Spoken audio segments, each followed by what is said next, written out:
Dear wanderer, you've found Luna Lake. I am Myra, guardian of the moon's silent vows. Hang your weariness upon the pine bough by the door. Tonight, our tale will rise from the lake's deepest heart.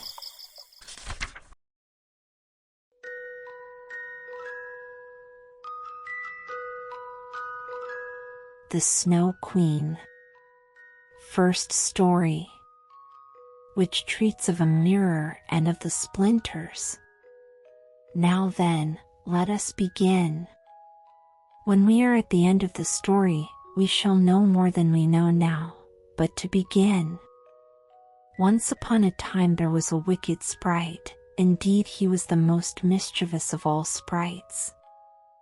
One day he was in a very good humor, for he had made a mirror with the power of causing all that was good and beautiful when it was reflected therein, to look poor and mean, but that which was good for nothing and looked ugly was shown magnified and increased in ugliness. In this mirror the most beautiful landscapes looked like boiled spinach, and the best persons were turned into frights, or appeared to stand on their heads. Their faces were so distorted that they were not to be recognized, and if anyone had a mole, you might be sure that it would be magnified and spread over both nose and mouth. "That's glorious fun," said the sprite. If a good thought passed through a man's mind, then a grin was seen in the mirror, and the sprite laughed heartily at his clever discovery. All the little sprites who went to his school, for he kept a sprite school, told each other that a miracle had happened, and that now only, as they thought, it would be possible to see how the world really looked. They ran about with the mirror, and at last there was not a land or a person who was not represented distorted in the mirror. So then they thought they would fly up to the sky, and have a joke there. The higher they flew with the mirror, the more terribly it grinned. They could hardly hold it fast. Higher and higher still they flew, nearer and nearer to the stars, when suddenly the mirror shook so terribly with grinning, that it flew out of their hands and fell to the earth, where it was dashed in 100 million and more pieces. And now it worked much more evil than before, for some of these pieces were hardly so large as a grain of sand, and they flew about in the wide world, and when they got into people's eyes, there they stayed, and then people saw everything perverted, or only had an eye for that which was evil. This happened because the very smallest bit had the same power which the whole mirror had possessed. Some persons even got a splinter in their heart, and then it made one shudder, for their heart became like a lump of ice. Some of the broken pieces were so large that they were used for window panes, through which one could not see one's friends. Other pieces were put in spectacles, and that was a sad affair when people put on their glasses to see well and rightly. Then the wicked sprite laughed till he almost choked, for all this tickled his fancy. The fine splinters still flew about in the air, and now we shall hear what happened next. Second story. A little boy and a little girl.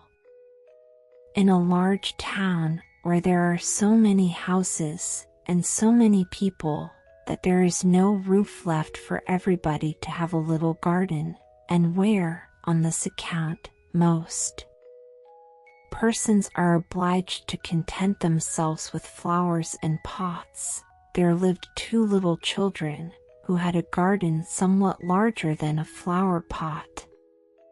They were not brother and sister, but they cared for each other as much as if they were. Their parents lived exactly opposite. They inhabited two garrets, and where the roof of the one house joined that of the other, and the gutter ran along the extreme end of it, there was to each house a small window. One needed only to step over the gutter to get from one window to the other. The children's parents had large wooden boxes there, in which vegetables for the kitchen were planted, and little rose trees besides. There was a rose in each box, and they grew splendidly. They now thought of placing the boxes across the gutter, so that they nearly reached from one window to the other, and looked just like two walls of flowers. The tendrils of the peas hung down over the boxes, and the rose trees shot up long branches, twined round the windows, and then bent towards each other. It was almost like a triumphant arch of foliage and flowers. The boxes were very high, and the children knew that they must not creep over them, so they often obtained permission to get out of the windows to each other, and to sit on their little stools among the roses, where they could play delightfully. In winter there was an end of this pleasure.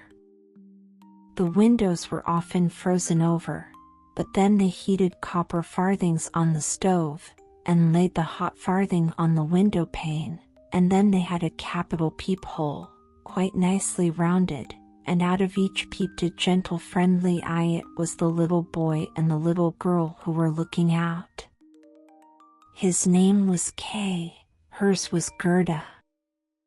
In summer, with one jump, they could get to each other, but in winter they were obliged first to go down the long stairs, and then up the long stairs again, and out of doors there was quite a snowstorm. "It is the white bees that are swarming," said Kay's old grandmother.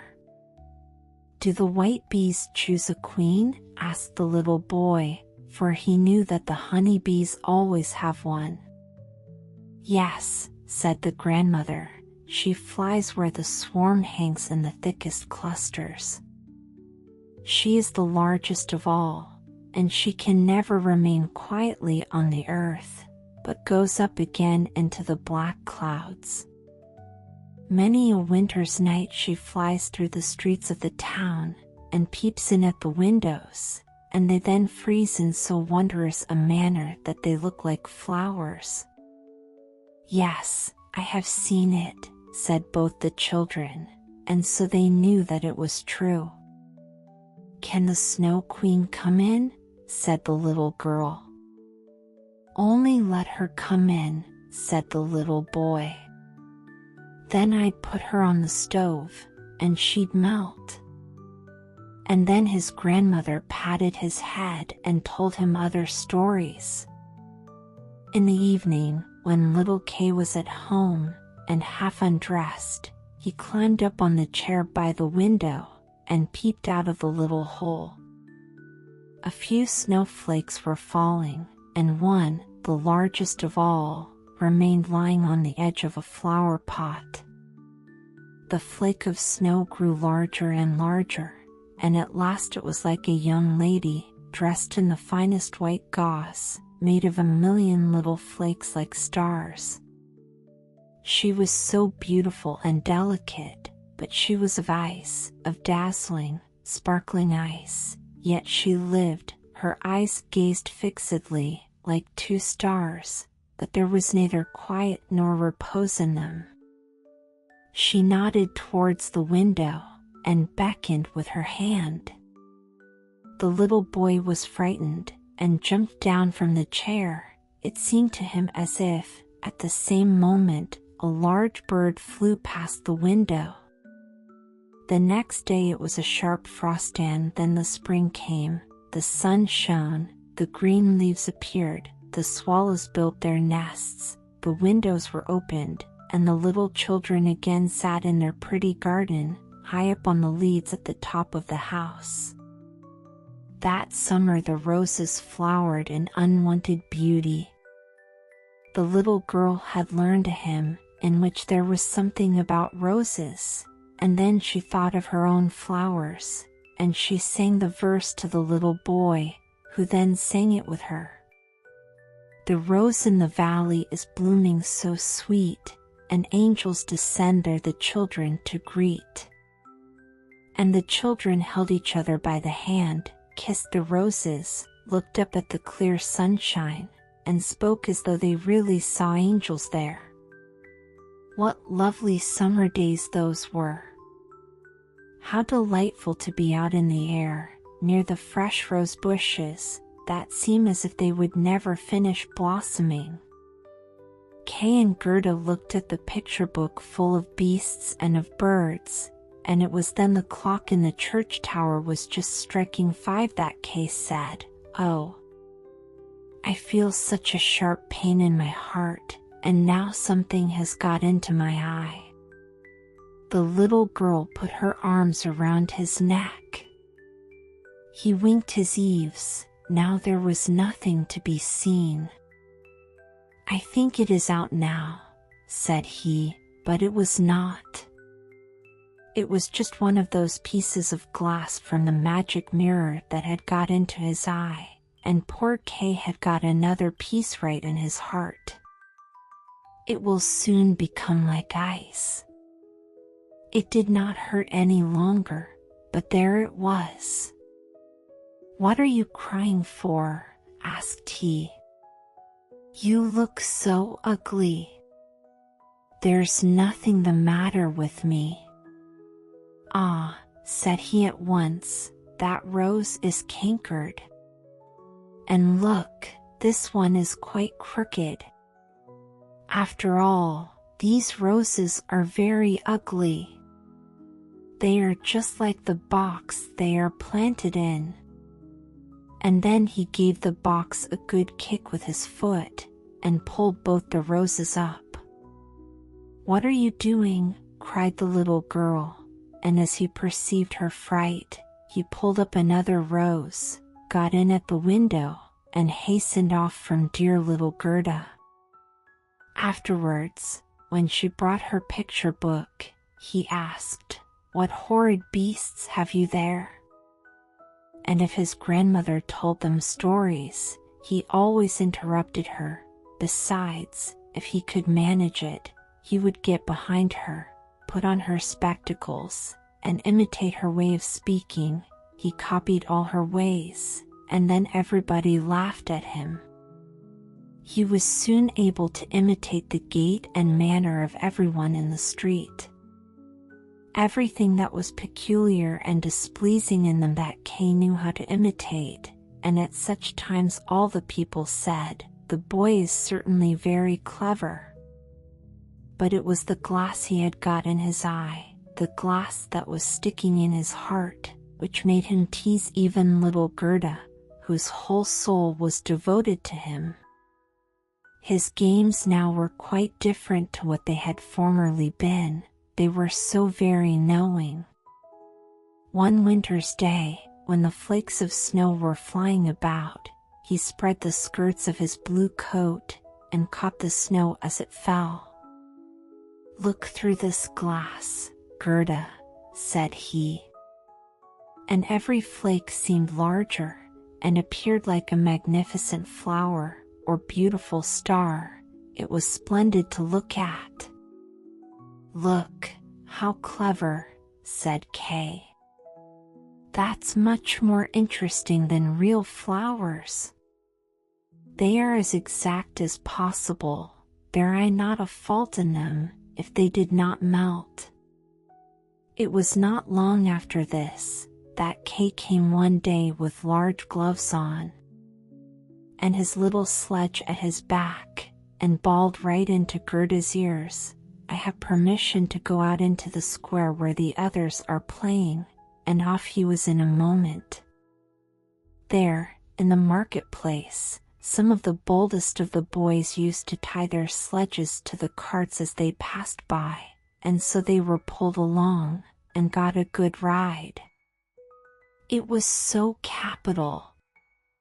Just as they were in the very height of their amusement, a large sledge passed by. It was painted quite white, and there was someone in it wrapped up in a rough white mantle of fur, with a rough white fur cap on his head. The sledge drove round the square twice, and Kay tied on his sledge as quickly as he could, and off he drove with it. On they went quicker and quicker into the next street, and the person who drove turned round to Kay, and nodded to him in a friendly manner, just as if they knew each other. Every time he was going to untie his sledge, the person nodded to him, and then Kay sat quiet, and so on they went till they came outside the gates of the town. Then the snow began to fall so thickly that the little boy could not see an arm's length before him, but still on he went, when suddenly he let go the string he held in his hand in order to get loose from the sledge, but it was of no use. Still the little vehicle rushed on with the quickness of the wind.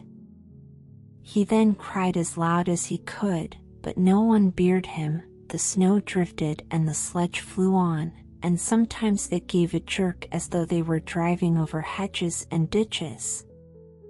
He was quite frightened, and he tried to repeat the Lord's Prayer, but all he could do, he was only able to remember the multiplication table. The snowflakes grew larger and larger, till at last they looked just like great white fowls. Suddenly they flew on one side, the large sledge stopped, and the person who drove rose up. It was a lady. Her cloak and cap were of snow. She was tall and of slender figure, and of a dazzling whiteness. It was the Snow Queen. "We have traveled fast," said she, "but it is freezingly cold. Come under my bearskin." And she put him in the sledge beside her, wrapped the fur round him, and he felt as though he were sinking in a snow wreath. "Are you still cold?" asked she, and then she kissed his forehead. Ah! It was colder than ice. It penetrated to his very heart, which was already almost a frozen lump. It seemed to him as if he were about to die but a moment more, and it was quite congenial to him, and he did not remark the cold that was around him. "My sledge! Do not forget my sledge!" It was the first thing he thought of. It was there tied to one of the white chickens, who flew along with it on his back behind the large sledge. The Snow Queen kissed Kay once more, and then he forgot little Gerda, grandmother, and all whom he had left at his home. "Now you will have no more kisses," said she, "or else I should kiss you to death." Kay looked at her. She was very beautiful. A more clever, or a more lovely countenance he could not fancy to himself, and she no longer appeared of ice as before, when she sat outside the window, and beckoned to him. In his eyes she was perfect. He did not fear her at all, and told her that he could calculate in his head and with fractions, even, that he knew the number of square miles there were in the different countries, and how many inhabitants they contained, and she smiled while he spoke. It then seemed to him as if what he knew was not enough, and he looked upwards in the large huge empty space above him, and on she flew with him, flew high over the black clouds, while the storm moaned and whistled as though it were singing some old tune. On they flew over woods and lakes, over seas, and many lands, and beneath them the chilling storm rushed fast. The wolves howled, the snow crackled, above them flew large screaming crows, but higher up appeared the moon, quite large and bright, and it was on it that Kay gazed during the long, long winter's night, while by day he slept at the feet of the Snow Queen. Third story. Of the flower garden at the old woman's who understood witchcraft. But what became of little Gerda when Kay did not return? Where could he be? Nobody knew, nobody could give any intelligence. All the boys knew was, that they had seen him tie his sledge to another large and splendid one, which drove down the street and out of the town.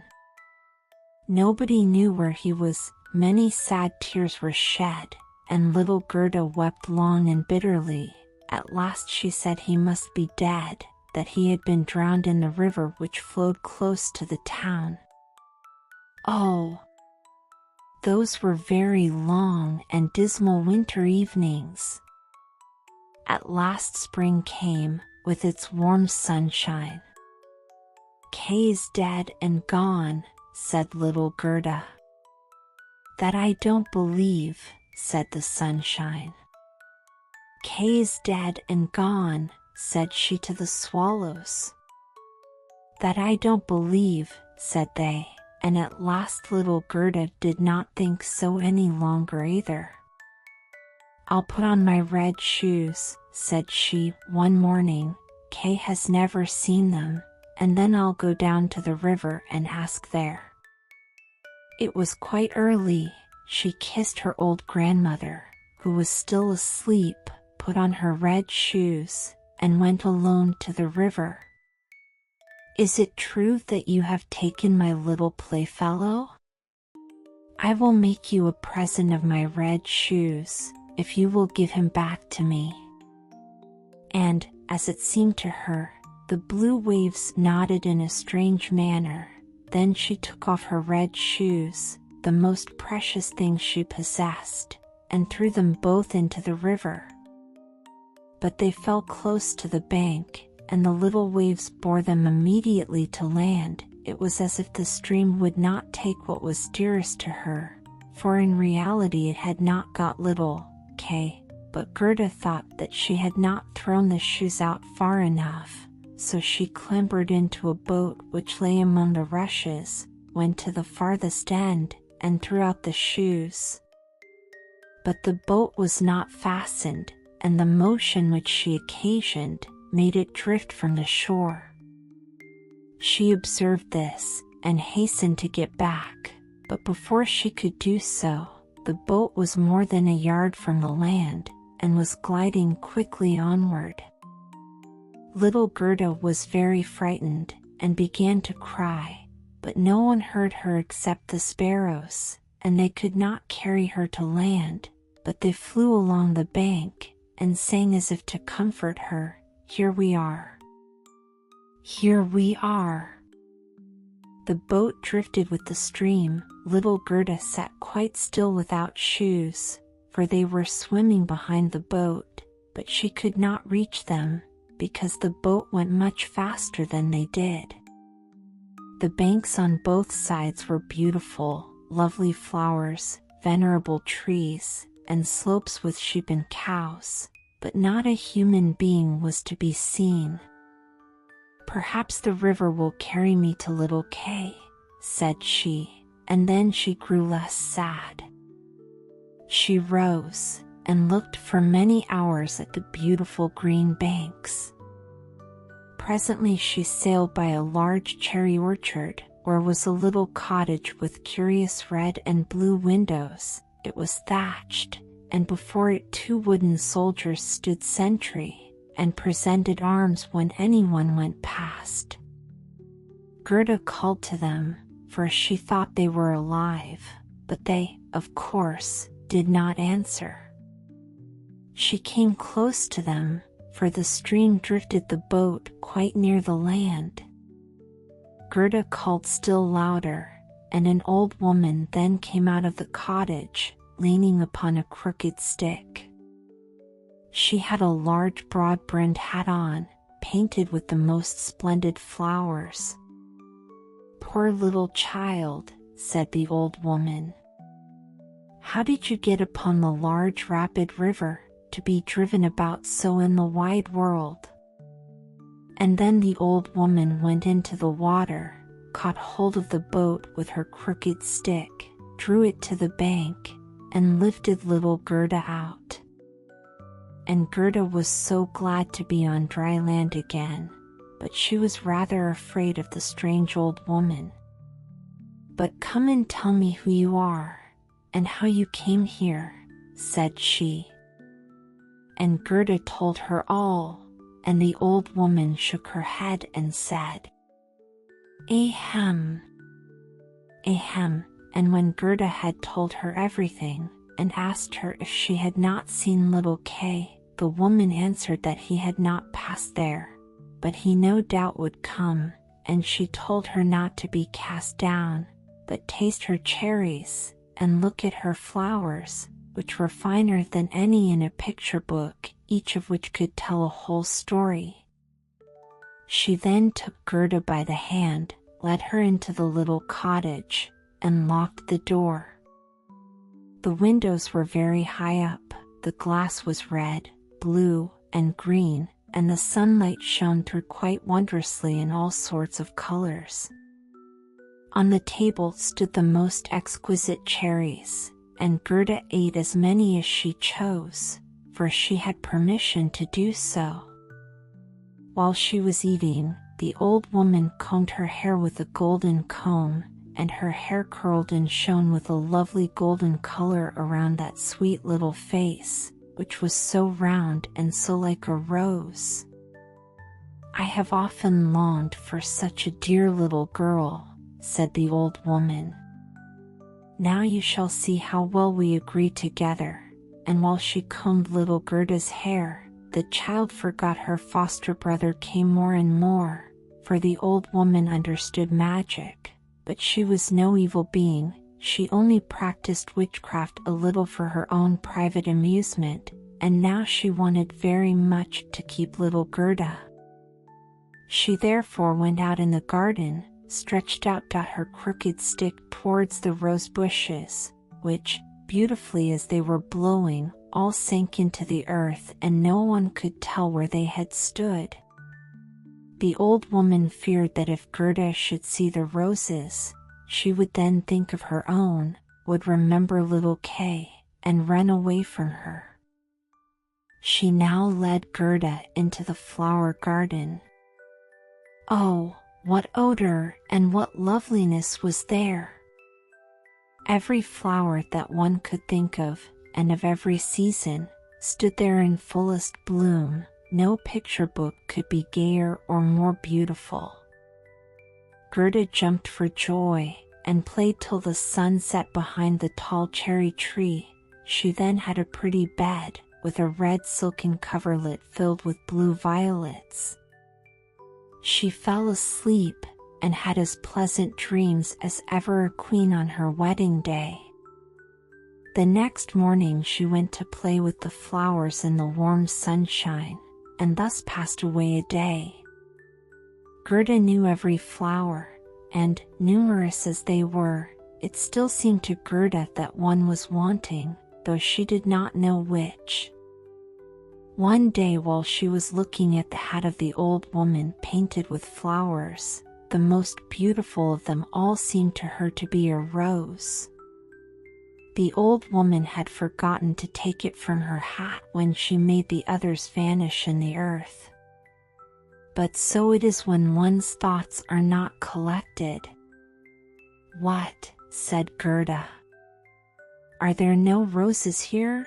And she ran about amongst the flower beds, and looked, but there was not one to be found. She then sat down and wept, but her hot tears fell just where a rose bush had sunk, and when her warm tears watered the ground, the tree shot up suddenly as fresh and blooming as when it had been swallowed up. Gerda kissed the roses, thought of her own dear roses at home, and with them of little Kay. "Oh, how long I have stayed," said the little girl. "I intended to look for Kay." "Don't you know where he is?" she asked of the roses. "Do you think he is dead and gone?" "Dead he certainly is not," said the roses. "We have been in the earth where all the dead are, but Kay was not there." "Many thanks," said little Gerda, and she went to the other flowers, looked into their cups, and asked, "Don't you know where little Kay is?" But every flower stood in the sunshine, and dreamed its own fairy tale or its own story, and they all told her very many things, but not one knew anything of Kay. Well, what did the tiger lily say? "Hearest thou not the drum? Bum! bum. Those are the only two tones. Always bum, bum. Hark to the plaintive song of the old woman, to the call of the priests. The Hindu woman in her long robe stands upon the funeral pile. The flames rise around her and her dead husband, but the Hindu woman thinks on the living one in the surrounding circle, on him whose eyes burn hotter than the flames on him, the fire of whose eyes pierces her heart more than the flames which soon will burn her body to ashes. Can the heart's flame die in the flame of the funeral pile? I don't understand that at all, said little Gerda. That is my story, said the lily. What did the convolvulus say? Projecting over a narrow mountain path there hangs an old feudal castle. Thick evergreens grow on the dilapidated walls, and around the altar, where a lovely maiden is standing, she bends over the railing and looks out upon the rose. No fresher rose hangs on the branches than she, no apple blossom carried away by the wind is more buoyant. How her silken robe is rustling. Is he not yet come? Is it Kay that you mean? Asked little Gerda. I am speaking about my story about my dream, answered the convolvulus. What did the snowdrops say? Between the trees a long board is hanging, it is a swing. Two little girls are sitting in it, and swing themselves backwards and forwards. Their frocks are as white as snow, and long green silk ribbons flutter from their bonnets. Their brother, who is older than they are, stands up in the swing. He twines his arms round the cords to hold himself fast, for in one hand he has a little cup, and in the other a clay pipe. He is blowing soap bubbles. The swing moves, and the bubbles float in churning, changing colors. The last is still hanging to the end of the pipe, and rocks in the breeze. The swing moves. The little black dog, as light as a soap bubble, jumps up on his hind legs to try to get into the swing. It moves, the dog falls down, barks, and is angry. They tease him, the bubble bursts. A swing, a bursting bubble, such is my song. What you relate may be very pretty, but you tell it in so melancholy a manner, and do not mention Kay. What do the hyacinths say? There were once upon a time 3 sisters, quite transparent, and very beautiful. The robe of the one was red, that of the second blue, and that of the third white. They danced hand in hand beside the calm lake in the clear moonshine. They were not elfin maidens, but mortal children. A sweet fragrance was smelt, and the maidens vanished in the wood. The fragrance grew stronger. 3 coffins, and in them 3 lovely maidens, glided out of the forest and across the lake. The shining glowworms flew around like little floating lights. Do the dancing maidens sleep, or are they dead? The odor of the flowers says they are corpses. The evening bell tolls for the dead.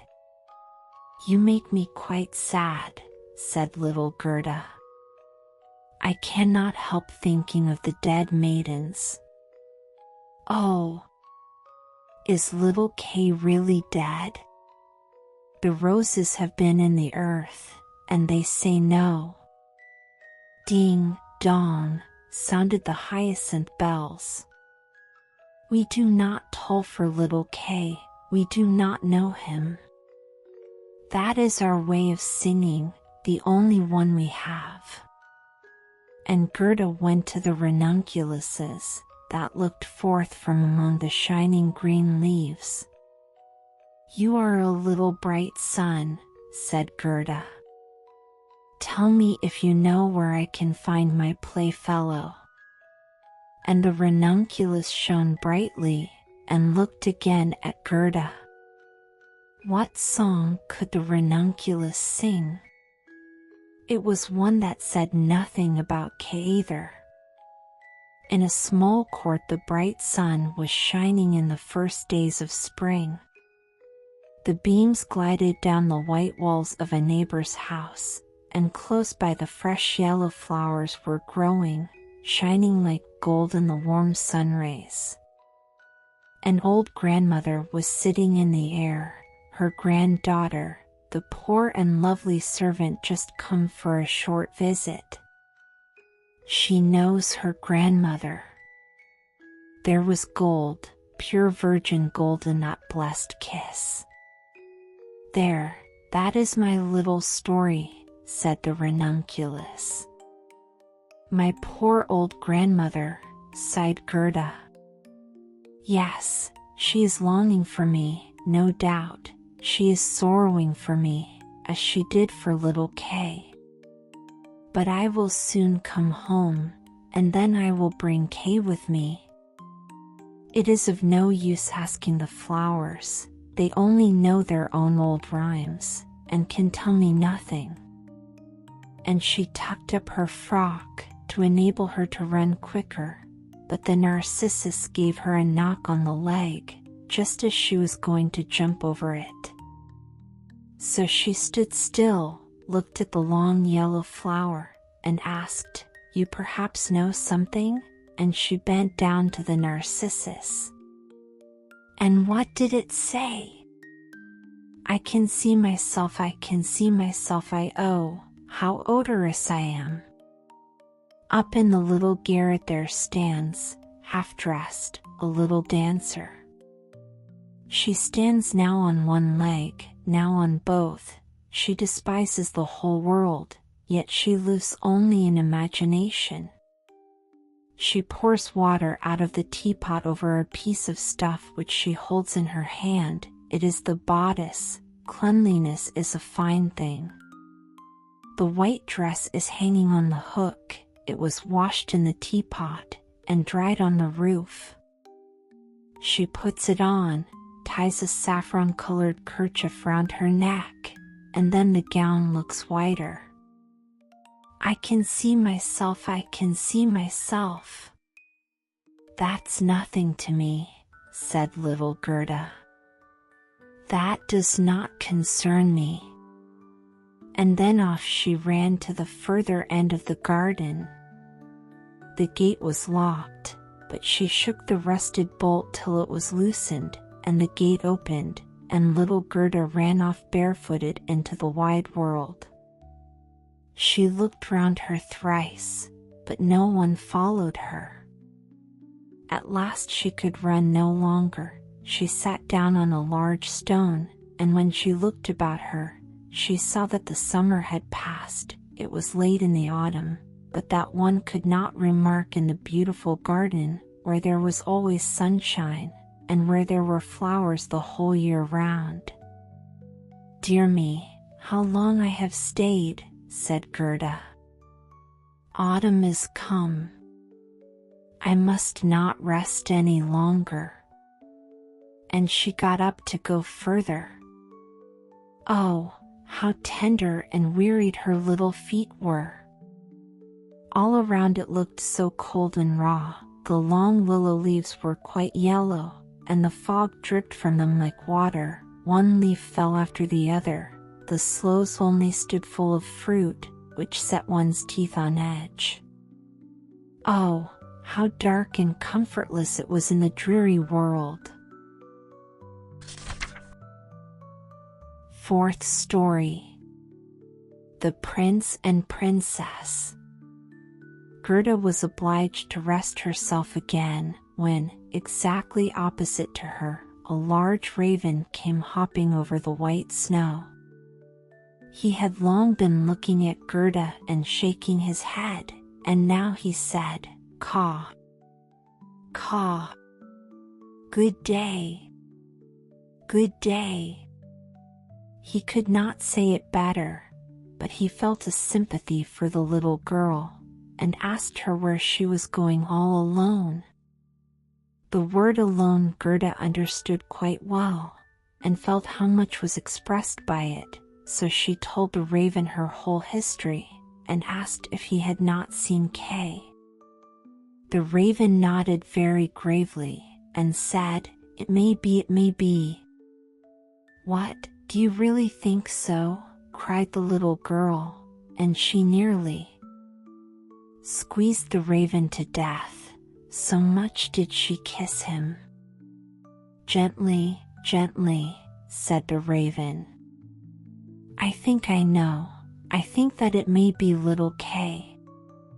But now he has forgotten you for the princess." "Does he live with a princess?" asked Gerda. "Yes, listen," said the raven, "but it will be difficult for me to speak your language. If you understand the raven language, I can tell you better." "No, I have not learned it," said Gerda, "but my grandmother understands it, and she can speak gibberish too." "I wish I had learned it." "No matter," said the raven, "I will tell you as well as I can, however, it will be bad enough." And then he told all he knew. "In the kingdom where we now are there lives a princess, who is extraordinarily clever, for she has read all the newspapers in the whole world, and has forgotten them again, so clever is she. She was lately, it is said, sitting on her throne, which is not very amusing after all, when she began humming an old tune, and it was just, 'Oh, why should I not be married?' That song is not without its meaning," said she, and so then she was determined to marry, but she would have a husband who knew how to give an answer when he was spoken to, not one who looked only as if he were a great personage, for that is so tiresome. She then had all the ladies of the court drummed together, and when they heard her intention, all were very pleased, and said, "We are very glad to hear it. It is the very thing we were thinking of." "You may believe every word I say," said the raven, "for I have a tame sweetheart that hops about in the palace quite free, and it was she who told me all this." The newspapers appeared forthwith with a border of hearts and the initials of the princess, and therein you might read that every good-looking young man was at liberty to come to the palace and speak to the princess, and he who spoke in such wise as showed he felt himself at home there, that one the princess would choose for her husband. "Yes, yes," said the raven, "you may believe it. It is as true as I am sitting here." People came in crowds, there was a crush and hurry, but no one was successful either on the first or second day. They could all talk well enough when they were out in the street, but as soon as they came inside the palace gates, and saw the guard richly dressed in silver, and the lackeys in gold on the staircase, and the large illuminated saloons, then they were abashed, and when they stood before the throne on which the princess was sitting, all they could do was to repeat the last word they had uttered, and to hear it again did not interest her very much. It was just as if the people within were under a charm, and had fallen into a trance till they came out again into the street, for then they could chatter enough. There was a whole row of them standing from the town gates to the palace. "I was there myself to look," said the raven. "They grew hungry and thirsty, but from the palace they got nothing whatever, not even a glass of water.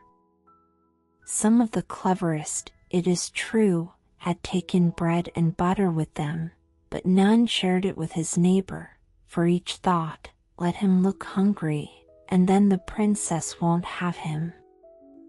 "But Kay, little Kay," said Gerda, "when did he come?" Was he among the number? Patience, patience, we are just come to him. It was on the third day when a little personage without horse or equipage came marching right boldly up to the palace. His eyes shone like yours, he had beautiful long hair, but his clothes were very shabby.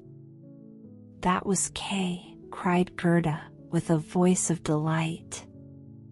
Oh, now I've found him, and she clapped her hands for joy. He had a little knapsack at his back, said the raven. No, that was certainly his sledge, said Gerda, for when he went away he took his sledge with him. That may be, said the raven, I did not examine him so minutely, but I know from my tame sweetheart that when he came into the courtyard of the palace, and saw the bodyguard in silver, the lackeys on the staircase, he was not the least abashed. He nodded, and said to them, It must be very tiresome to stand on the stairs. For my part, I shall go in. The saloons were gleaming with lustres. Privy councillors and excellencies were walking about barefooted, and wore gold keys. It was enough to make anyone feel uncomfortable. His boots creaked, too, so loudly, but still he was not at all afraid. That's Kay for certain, said Gerda. I know he had on new boots. I have heard them creaking in Grandmamma's room. Yes, they creaked, said the raven. And on he went boldly up to the princess, who was sitting on a pearl as large as a spinning wheel. All the ladies of the court, with their attendants and attendants, and all the cavaliers, with their gentlemen and gentlemen's gentlemen, stood round, and the nearer they stood to the door, the prouder they looked. It was hardly possible to look at the gentleman's gentleman, so very haughtily did he stand in the doorway. It must have been terrible, said little Gerda. And did Kay get the princess? Were I not a raven, I should have taken the princess myself, although I am promised. It is said he spoke as well as I speak when I talk raven language. This I learned from my tame sweetheart. He was bold and nicely behaved. He had not come to woo the princess, but only to hear her wisdom. She pleased him, and he pleased her. Yes, yes, for certain that was Kay, said Gerda. He was so clever, he could reckon fractions in his head. Oh, won't you take me to the palace? That is very easily said, answered the raven. But how are we to manage it? I'll speak to my tame sweetheart about it. She must advise us, for so much I must tell you, such a little girl as you are will never get permission to enter. Oh, yes I shall, said Gerda. When Kay hears that I am here, he will come out directly to fetch me. Wait for me here on these steps, said the raven. He moved his head backwards and forwards and flew away. The evening was closing in when the raven returned. Caw, said he. She sends you her compliments, and here is a roll for you. She took it out of the kitchen, where there is bread enough. You are hungry, no doubt. It is not possible for you to enter the palace, for you are barefooted. The guards in silver, and the lackeys in gold, would not allow it, but do not cry, you shall come in still. My sweetheart knows a little back stair that leads to the bedchamber, and she knows where she can get the key of it. And they went into the garden in the large avenue, where one leaf was falling after the other, and when the lights in the palace had all gradually disappeared, the raven led little Gerda to the back door, which stood half open. Oh, how Gerda's heart beat with anxiety and longing. It was just as if she had been about to do something wrong, and yet she only wanted to know if little Kay was there. Yes, he must be there. She called to mind his intelligent eyes, and his long hair, so vividly, she could quite see him as he used to laugh when they were sitting under the roses at home. He will, no doubt, be glad to see you, to hear what a long way you have come for his sake, to know how unhappy all at home were when he did not come back. Oh, what a fright and a joy it was! They were now on the stairs. A single lamp was burning there, and on the floor stood the tame raven, turning her head on every side and looking at Gerda, who bowed as her grandmother had taught her to do. My intended has told me so much good of you, my dear young lady, said the tame raven. Your tale is very affecting. If you will take the lamp, I will go before. We will go straight on, for we shall meet no one. I think there is somebody just behind us, said Gerda, and something rushed past. It was like shadowy figures on the wall, horses with flowing manes and thin legs, huntsmen, ladies and gentlemen on horseback. They are only dreams, said the raven. They come to fetch the thoughts of the high personages to the chase. 'Tis well, for now you can observe them in bed all the better. But let me find, when you enjoy honor and distinction, that you possess a grateful heart. Tut! That's not worth talking about, said the raven of the woods.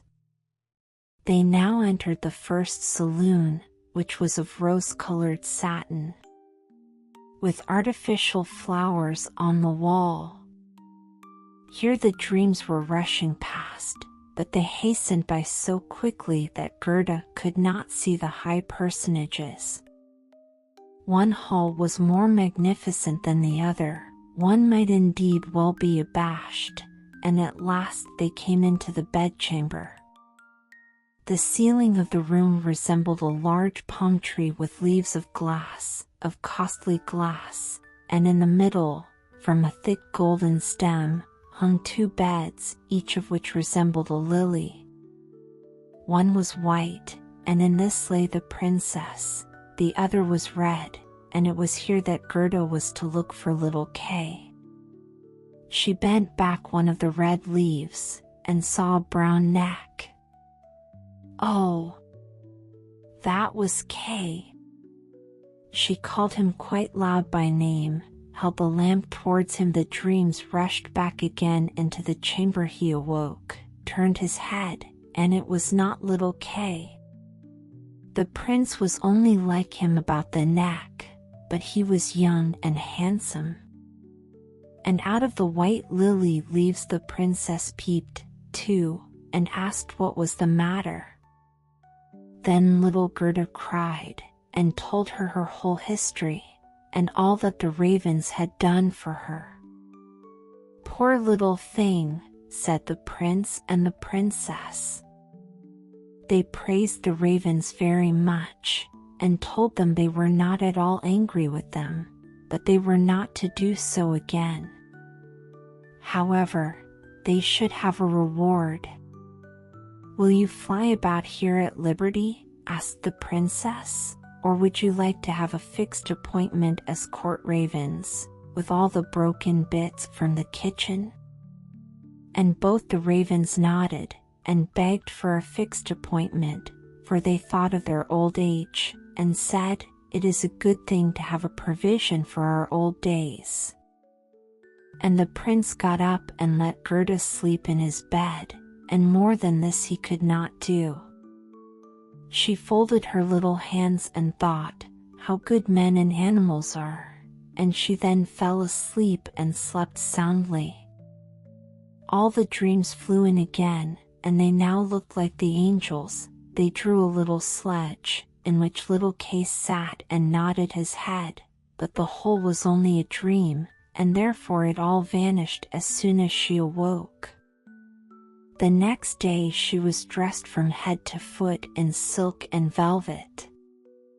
They offered to let her stay at the palace and lead a happy life, but she begged to have a little carriage with a horse in front, and for a small pair of shoes. Then, she said, she would again go forth in the wide world and look for Kay. Shoes and a muff were given her. She was, too, dressed very nicely, and when she was about to set off, a new carriage stopped before the door. It was of pure gold, and the arms of the prince and princess shone like a star upon it. The coachman, the footmen, and the outriders, for outriders were there, too, all wore golden crowns. The prince and the princess assisted her into the carriage themselves, and wished her all success. The raven of the woods, who was now married, accompanied her for the first 3 miles. He sat beside Gerda, for he could not bear riding backwards. The other raven stood in the doorway and flapped her wings. She could not accompany Gerda, because she suffered from headache since she had had a fixed appointment and ate so much. The carriage was lined inside with sugar plums, and in the seats were fruits and gingerbread. "Farewell! Farewell!" cried Prince and Princess, and Gerda wept, and the raven wept. Thus passed the first miles, and then the raven bade her farewell, and this was the most painful separation of all. He flew into a tree, and beat his black wings as long as he could see the carriage, that shone from afar like a sunbeam. Fifth story.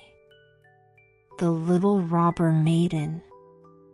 They drove through the dark wood, but the carriage shone like a torch, and it dazzled the eyes of the robbers, so that they could not bear to look at it.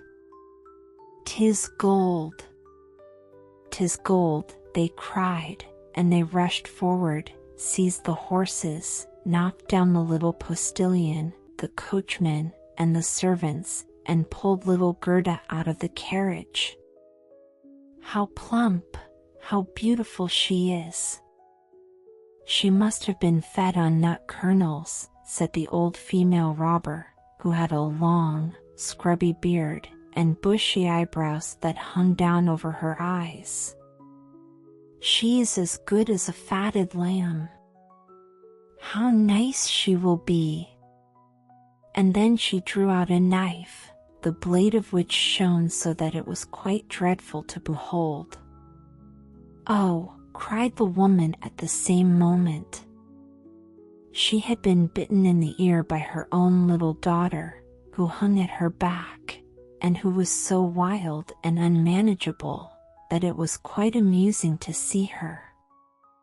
"You naughty child," said the mother, and now she had not time to kill Gerda. "She shall play with me," said the little robber child. "She shall give me her muff, and her pretty frock. She shall sleep in my bed." And then she gave her mother another bite, so that she jumped, and ran round with the pain, and the robbers laughed, and said, "Look, how she is dancing with the little one." "I will go into the carriage," said the little robber maiden, and she would have her will, for she was very spoiled and very headstrong. She and Gerda got in, and then away they drove over the stumps of felled trees, deeper and deeper into the woods. The little robber maiden was as tall as Gerda, but stronger, broader shouldered, and of dark complexion. Her eyes were quite black, they looked almost melancholy. She embraced little Gerda, and said, "They shall not kill you as long as I am not displeased with you. You are, doubtless, a princess." "No," said little Gerda, who then related all that had happened to her, and how much she cared about little Kay. The little robber maiden looked at her with a serious air, nodded her head slightly, and said, "They shall not kill you, even if I am angry with you, then I will do it myself." And she dried Gerda's eyes, and put both her hands in the handsome muff, which was so soft and warm. At length the carriage stopped. They were in the midst of the courtyard of a robber's castle. It was full of cracks from top to bottom, and out of the openings magpies and rooks were flying, and the great bulldogs, each of which looked as if he could swallow a man, jumped up, but they did not bark, for that was forbidden. In the midst of the large, old, smoking hall burned a great fire on the stone floor. The smoke disappeared under the stones, and had to seek its own egress. In an immense cauldron soup was boiling, and rabbits and hares were being roasted on a spit. "You shall sleep with me tonight, with all my animals," said the little robber maiden. They had something to eat and drink, and then went into a corner, where straw and carpets were lying. Beside them, on laths and perches, sat nearly 100 pigeons, all asleep, seemingly, but yet they moved a little when the robber maiden came. "They are all mine," said she, at the same time seizing one that was next to her by the legs and shaking it so that its wings fluttered. "Kiss it," cried the little girl, and flung the pigeon in Gerda's face. "Up there is the rabble of the wood," continued she, pointing to several laths which were fastened before a hole high up in the wall. "That's the rabble. They would all fly away immediately, if they were not well fastened in. And here is my dear old back," and she laid hold of the horns of a reindeer, that had a bright copper ring round its neck, and was tethered to the spot. "We are obliged to lock this fellow in too, or he would make his escape.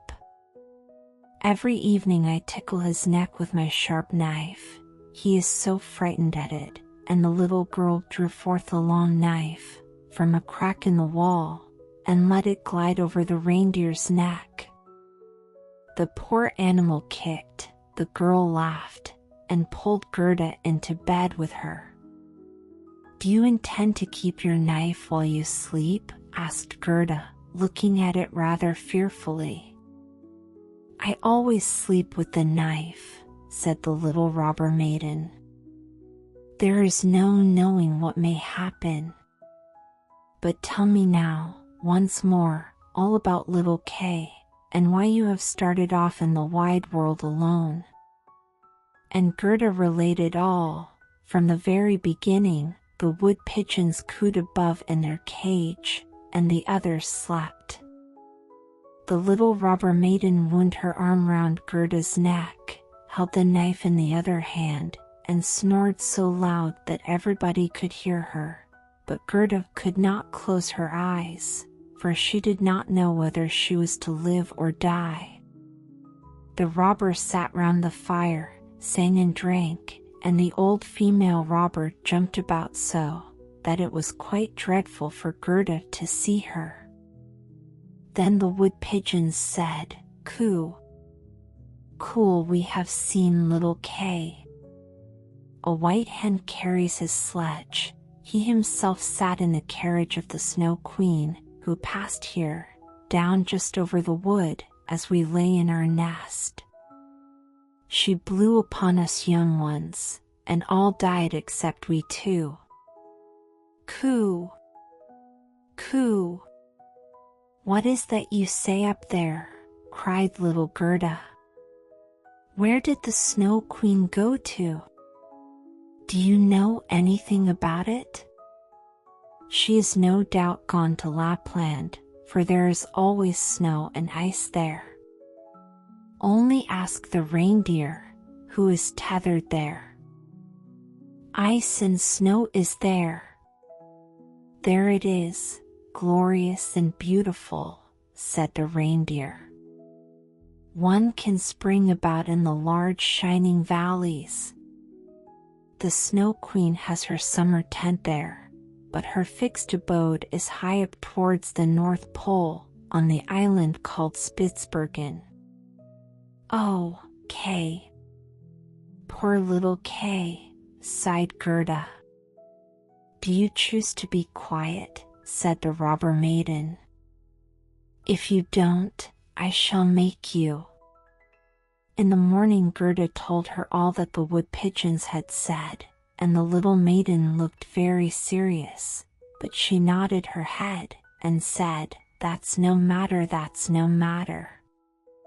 Do you know where Lapland lies? She asked of the reindeer.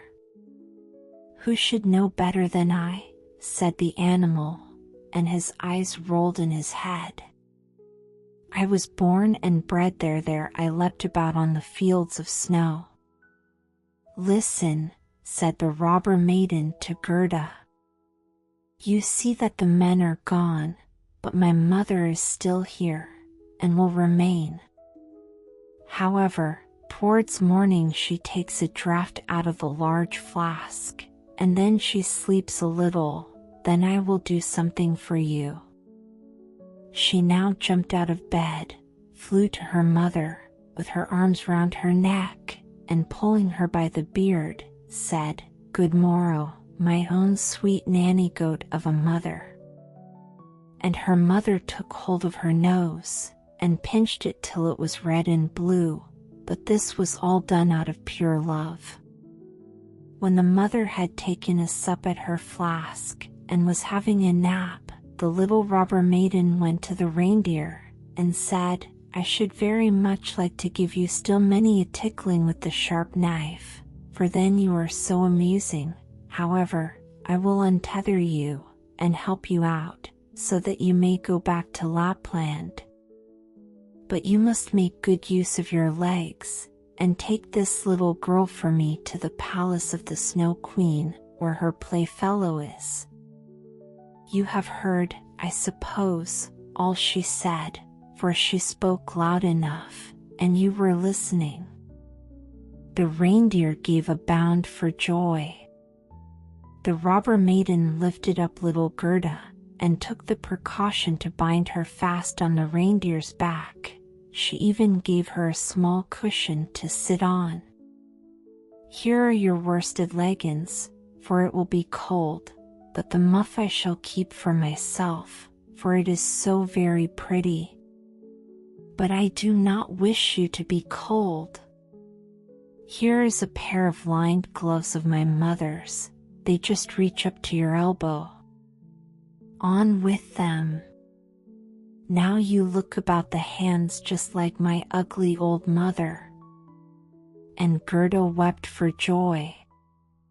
I can't bear to see you fretting, said the little robber maiden. This is just the time when you ought to look pleased. Here are 2 loaves and a ham for you, so that you won't starve. The bread and the meat were fastened to the reindeer's back. The little maiden opened the door, called in all the dogs, and then with her knife cut the rope that fastened the animal, and said to him, Now, off with you, but take good care of the little girl. And Gerda stretched out her hands with the large wadded gloves towards the robber maiden, and said, Farewell, and the reindeer flew on over bush and bramble through the great wood, over moor and heath, as fast as he could go. Tsa, tsa, was heard in the sky. It was just as if somebody was sneezing. These are my old northern lights, said the reindeer, look how they gleam. And on he now sped still quicker, day and night on he went. The loaves were consumed, and the ham too, and now they were in Lapland. Sixth story. The Lapland Woman and the Finland Woman. Suddenly they stopped before a little house, which looked very miserable. The roof reached to the ground, and the door was so low that the family were obliged to creep upon their stomachs when they went in or out. Nobody was at home except an old Lapland woman, who was dressing fish by the light of an oil lamp. And the reindeer told her the whole of Gerda's history, but first of all his own, for that seemed to him of much greater importance. Gerda was so chilled that she could not speak. "Poor thing," said the Lapland woman, "you have far to run still. You have more than 100 miles to go before you get to Finland. There the Snow Queen has her country house, and burns blue lights every evening. I will give you a few words from me, which I will write on a dried haberdine, for paper I have none. This you can take with you to the Finland woman, and she will be able to give you more information than I can." When Gerda had warmed herself, and had eaten and drunk, the Lapland woman wrote a few words on a dried haberdine, begged Gerda to take care of them, put her on the reindeer, bound her fast, and away sprang the animal. Tsa, tsa, was again heard in the air. The most charming blue lights burned the whole night in the sky, and at last they came to Finland. They knocked at the chimney of the Finland woman, for as to a door, she had none. There was such a heat inside that the Finland woman herself went about almost naked. She was diminutive and dirty. She immediately loosened little Gerda's clothes, pulled off her thick gloves and boots, for otherwise the heat would have been too great, and after laying a piece of ice on the reindeer's head, read what was written on the fish skin. She read it 3 times, she then knew it by heart, so she put the fish into the cupboard, for it might very well be eaten, and she never threw anything away. Then the reindeer related his own story first, and afterwards that of little Gerda, and the Finland woman winked her eyes, but said nothing. "You are so clever," said the reindeer. "You can, I know, twist all the winds of the world together in a knot. If the seaman loosens one knot, then he has a good wind. If a second, then it blows pretty stiffly. If he undoes the third and fourth, then it rages so that the forests are upturned. Will you give the little maiden a potion, that she may possess the strength of 12 men, and vanquish the Snow Queen?" "The strength of 12 men," said the Finland woman. "Much good that would be."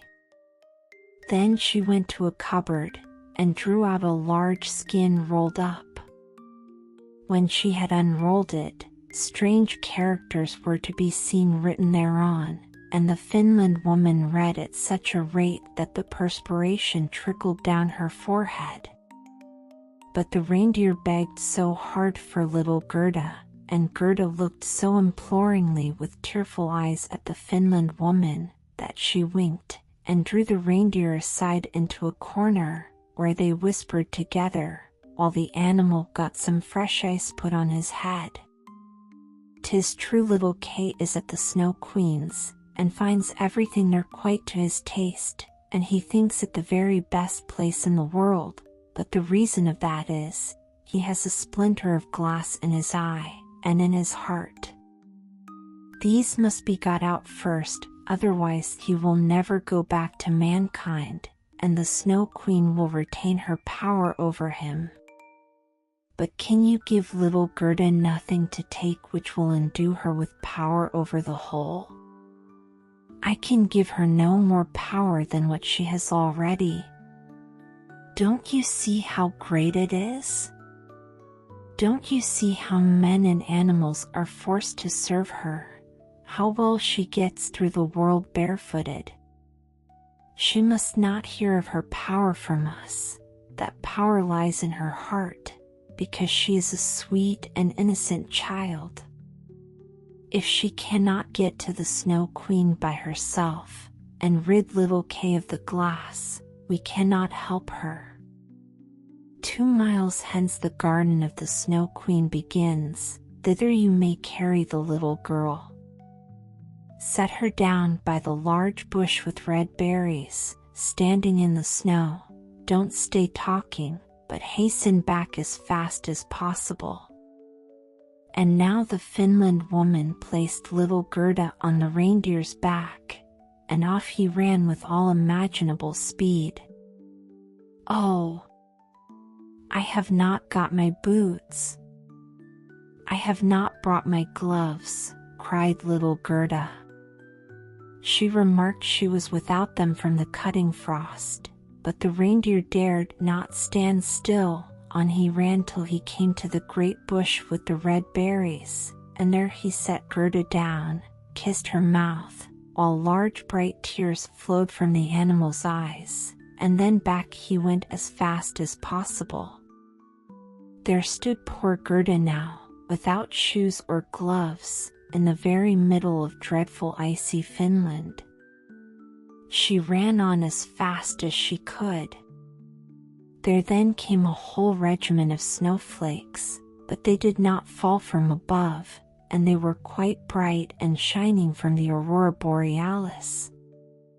The flakes ran along the ground, and the nearer they came the larger they grew.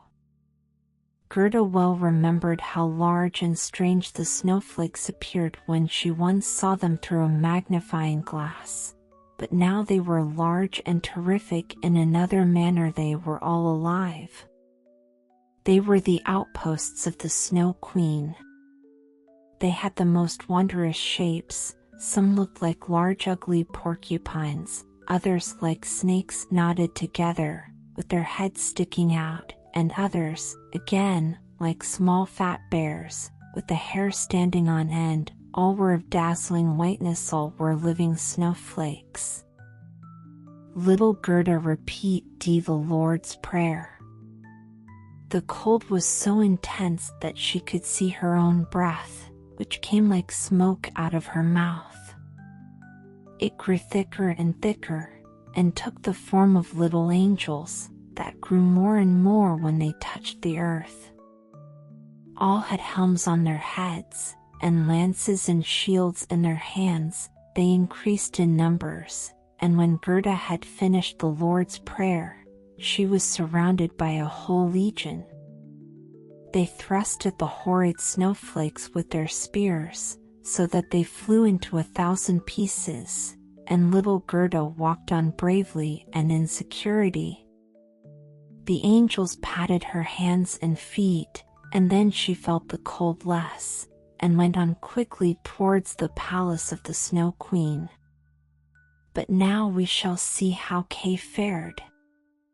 He never thought of Gerda, and least of all that she was standing before the palace.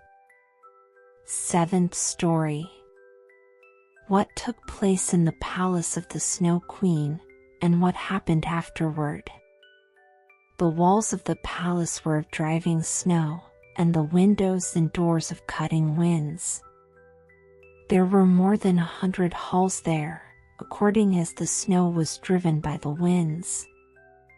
The largest was many miles in extent. All were lighted up by the powerful aurora borealis, and all were so large, so empty, so icy cold, and so resplendent. Mirth never reigned there. There was never even a little bear ball, with the storm for music, while the polar bears went on their hind legs and showed off their steps. Never a little tea party of white young lady foxes. Vast, cold, and empty were the halls of the Snow Queen. The northern lights shone with such precision that one could tell exactly when they were at their highest or lowest degree of brightness. In the middle of the empty, endless hall of snow was a frozen lake, it was cracked in 1,000 pieces, but each piece was so like the other that it seemed the work of a cunning artificer.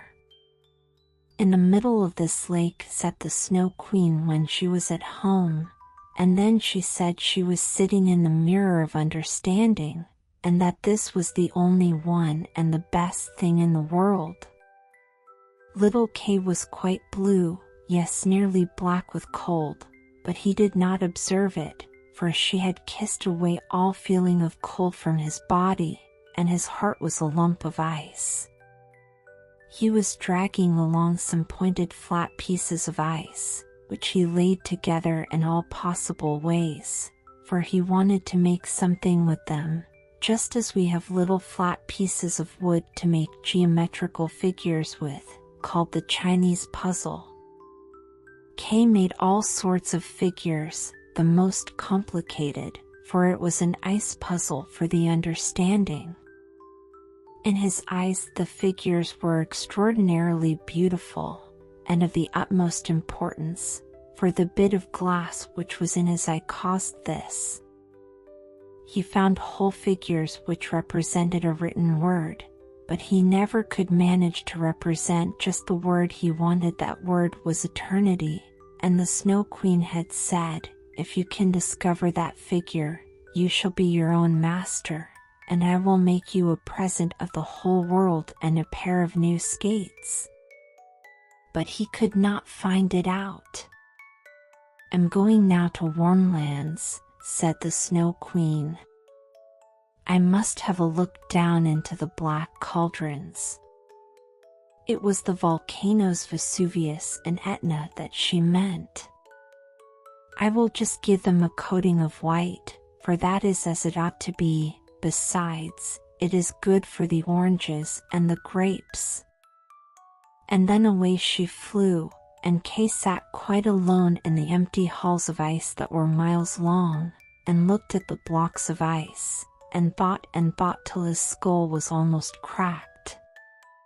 There he sat quite benumbed and motionless. One would have imagined he was frozen to death. Suddenly little Gerda stepped through the great portal into the palace. The gate was formed of cutting winds, but Gerda repeated her evening prayer, and the winds were laid as though they slept, and the little maiden entered the vast, empty, cold halls. There she beheld Kay. She recognized him, flew to embrace him, and cried out, her arms firmly holding him the while, "Kay, sweet little Kay, have I then found you at last?" But he sat quite still, benumbed and cold. Then little Gerda shed burning tears, and they fell on his bosom, they penetrated to his heart, they thawed the lumps of ice, and consumed the splinters of the looking-glass. He looked at her, and she sang to him, "The rose in the valley is blooming so sweet, and angels descend there the children to greet." Hereupon Kay burst into tears. He wept so much that the splinter rolled out of his eye, and he recognized her, and shouted, "Gerda, sweet little Gerda, where have you been so long? And where have I been?" He looked round him. "How cold it is here," said he. "How empty and cold." And he held fast by Gerda, who laughed and wept for joy.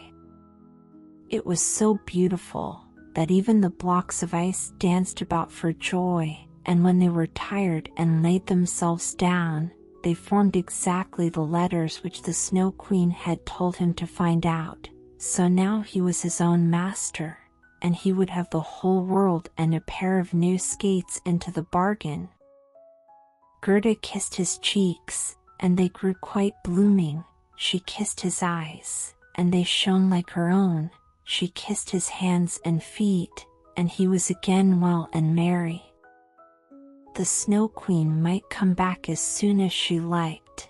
There stood his discharge written in resplendent masses of ice.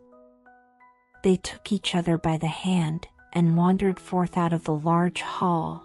They talked of their old grandmother, and of the roses upon the roof, and wherever they went, the wind ceased raging, and the sun burst forth.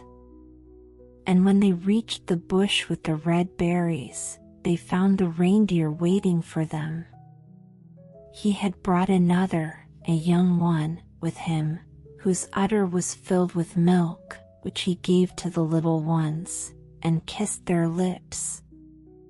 They then carried Kay and Gerda first to the Finland woman, where they warmed themselves in the warm room, and learned what they were to do on their journey home, and they went to the Lapland woman, who made some new clothes for them and repaired their sledges. The reindeer and the young hind leaped along beside them, and accompanied them to the boundary of the country. Here the first vegetation peeped forth. Here Kay and Gerda took leave of the Lapland woman. "Farewell, farewell," they all said. And the first green buds appeared, the first little birds began to chirrup, and out of the wood came, riding on a magnificent horse, which Gerda knew, it was one of the leaders in the golden carriage, a young damsel with a bright red cap on her head, and armed with pistols. It was the little robber maiden, who, tired of being at home, had determined to make a journey to the north, and afterwards in another direction, if that did not please her. She recognized Gerda immediately, and Gerda knew her too. It was a joyful meeting. "You are a fine fellow for tramping about," said she to little Kay. "I should like to know, faith, if you deserve that one should run from one end of the world to the other for your sake." But Gerda patted her cheeks, and inquired for the prince and princess. "They are gone abroad," said the other. "But the raven?" asked little Gerda. "Oh, the raven is dead," she answered. "His tame sweetheart is a widow, and wears a bit of black worsted round her leg. She laments most piteously, but it's all mere talk and stuff. Now tell me what you've been doing and how you managed to catch him." And Gerda and Kay both told their story. "And Schnipp Schnapp Schnurrbasselur," said the robber maiden, and she took the hands of each, and promised that if she should some day pass through the town where they lived, she would come and visit them, and then away she rode. Kay and Gerda took each other's hand. It was lovely spring weather, with abundance of flowers and of verdure. The church bells rang, and the children recognized the high towers, and the large town. It was that in which they dwelt. They entered and hastened up to their grandmother's room, where everything was standing as formerly. The clock said tick, tack, and the finger moved round, but as they entered, they remarked that they were now grown up. The roses on the leads hung blooming in at the open window. There stood the little children's chairs, and Kay and Gerda sat down on them, holding each other by the hand. They both had forgotten the cold empty splendor of the Snow Queen, as though it had been a dream. The grandmother sat in the bright sunshine, and read aloud from the Bible, "Unless ye become as little children, ye cannot enter the kingdom of heaven." And Kay and Gerda looked in each other's eyes, and all at once they understood the old hymn. "The rose in the valley is blooming so sweet, and angels descend there the children to greet." There sat the two grown-up persons, grown up, and yet children, children at least in heart, and it was summertime, summer, glorious summer.